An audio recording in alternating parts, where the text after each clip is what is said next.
Jesus Cristo é o Senhor.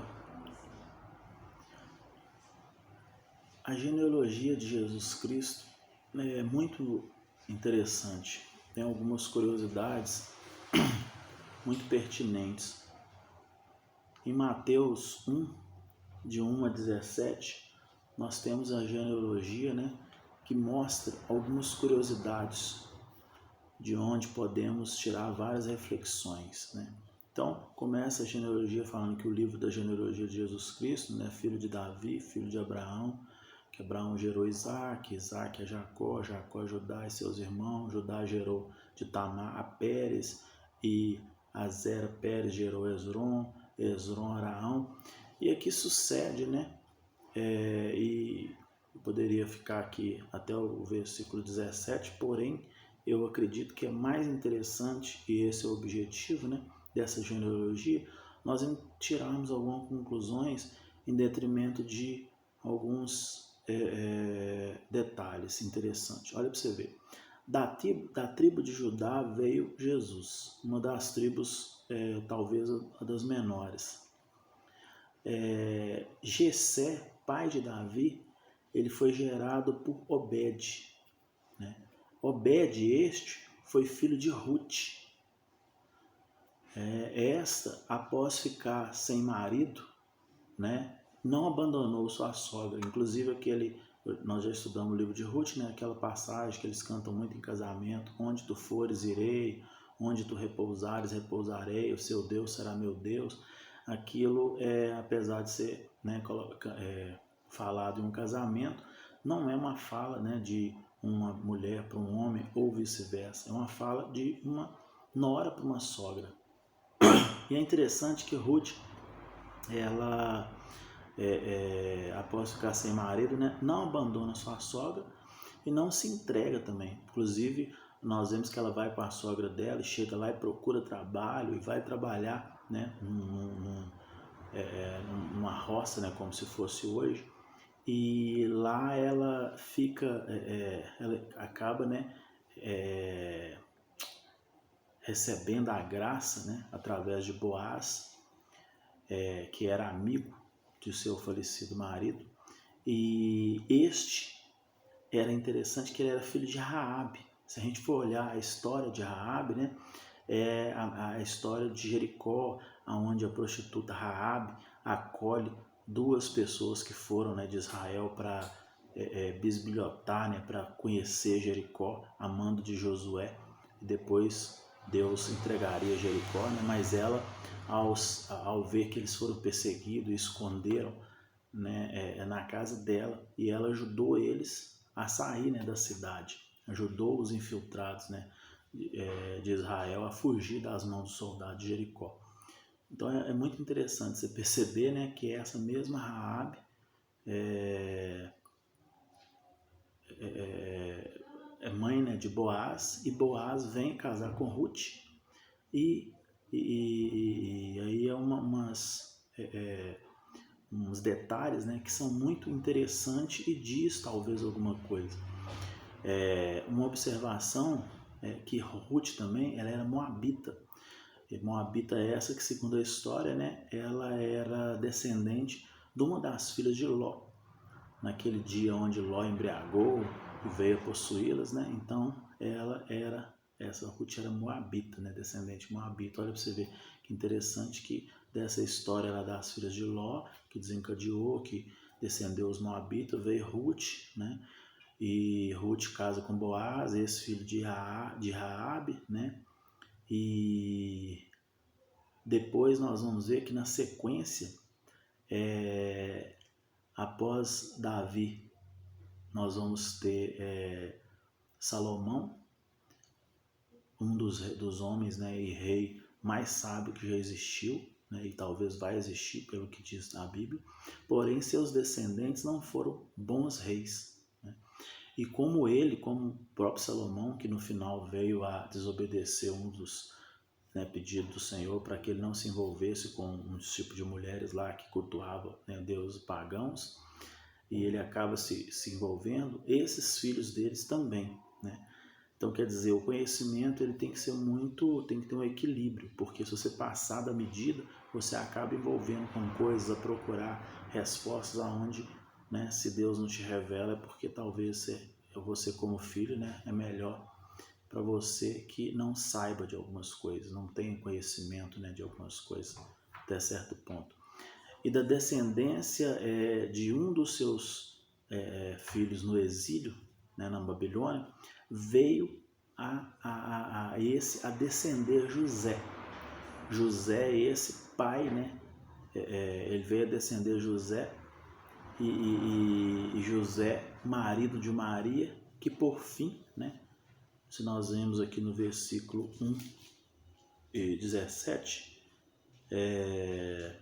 tem ainda uma curiosidade, mas esse veio, né, essa descendência veio a descender José, que vai ser, né, o marido de Maria, que tem Jesus, né, que dá a luz, né, Jesus pelo Espírito Santo. E no 17 diz: de sorte que todas as gerações, desde Abraão até Davi, são 14 gerações. E desde Davi até o exílio na Babilônia, que o povo ficou, também 14. E desde o exílio na Babilônia até Cristo, também são 14. Interessante, né? Essa curiosidade. E agora nós temos o nascimento de Jesus, né, em Mateus 18 a 25, a história que vários já conhecem, né, e que é muito proferida no mundo inteiro. Então nós sabemos que Maria era engravida e José, para não expô-la, né, porque ele sabia que ele não tinha deitado com ela ainda, ele decide deixá-la em silêncio, porém o anjo o visita, né, ele diz que ela conceberia, né, e esse seria um fruto do Espírito Santo, e ele seria, né, como já descrito pelos profetas antes, Emanuel, que quer dizer Deus conosco, né? Então quer dizer, nós temos o mal dentro de nós e agora vem ele, Deus conosco, quer dizer, para equilibrar isso aí. E o anjo, né, aconselha a recebê-la e dá o nome de Jesus, que salvaria todo o seu povo dos seus pecados. Então é muito interessante, né, isso descrito em Mateus 2, 1, do 18 ao 25. Já em Mateus 2, né, nós temos a visita dos magos, inclusive do 1 ao 12, né, narra que os magos do Oriente, eu estou resumindo aqui para não ler, para não ficar extenso o vídeo, né, os reis vindo do Oriente para Jerusalém, porém ao procurar pelo rei dos judeus que havia nascido, Herodes chama os magos e instrui, né, olha, quando vocês encontrarem, diz para mim, né, para mim que eu também vá saudá-los. Porém, em sonho depois eles são prevenidos para não passar informações a Herodes, porque Herodes tinha um pensamento maldoso, né, contra isso. E após adorarem e dar-lhe incenso, mirra e ouro, eles retornam, né, sem passar essa informação para ele. E aí nós temos a fuga para o Egito, né, de José e de Maria, e diz aqui em Mateus 2, de 13 a 15, tendo eles partido, eis que apareceu um anjo do Senhor José em sonho e disse: põe-te, toma o menino e sua mãe, foge para o Egito e permanece lá até que eu te avise, porque Herodes há de procurar o menino para o matar. Dispondo-se ele, tomou de noite o menino e sua mãe e partiu para o Egito, e sua mãe, né, e partiu para o Egito. E lá ficou até a morte de Herodes, para que se cumprisse o que fora dito pelo Senhor por intermédio do profeta: do Egito chamei meu filho. Nós temos a matança dos inocentes, né, por Herodes, vendo-se iludido né, Herodes pelos magos, que narrado em Mateus 2, 16 a 18, enfureceu-se Herodes grandemente e mandou matar todos os meninos de Belém, de todos os seus arredores, de 2 anos para baixo, conforme o tempo do qual, com precisão, se informaram dos magos. Então se cumpriu o que fora dito por intermédio do profeta Jeremias. Ouviu-se um clamor em Ramá, pranto, choro e grande lamento. Era Raquel chorando por seus filhos inconsolavelmente, porque não mais existem. E a volta para o Egito, né, narrada em Mateus 2, 19 a 23, né, que diz: tendo Herodes morrido, eis que um anjo do Senhor apareceu em sonho a José do Egito e lhe disse, no Egito, né, dispõe-te, toma o menino e sua mãe e vai para a terra de Israel, porque já morreram os que atentavam contra a vida do menino. Dispôs-se ele, tomou o menino, sua mãe e regressou para a terra de Israel. Tendo, porém, ouvido que Aquelau reinava na Judéia, em lugar de seu pai Herodes, temeu ir para lá, e por divina advertência, prevenido em sonho, retirou-se para a região da Galiléia, e foi habitar numa cidade chamada Nazaré, para que se cumprisse também o que fora dito por intermédio dos profetas, ele chamado de Nazareno. Então, essa descrição aqui do início do estudo do livro de Mateus, eu coloquei aqui essas curiosidades na genealogia para entendermos que essa genealogia ela é feita por humanos. Então você tem Ruth, por exemplo, que era descendente de Moabita, que era Moabita às vezes que era descendente da filha de Ló, né, na noite lá que Ló coabitou com as suas filhas.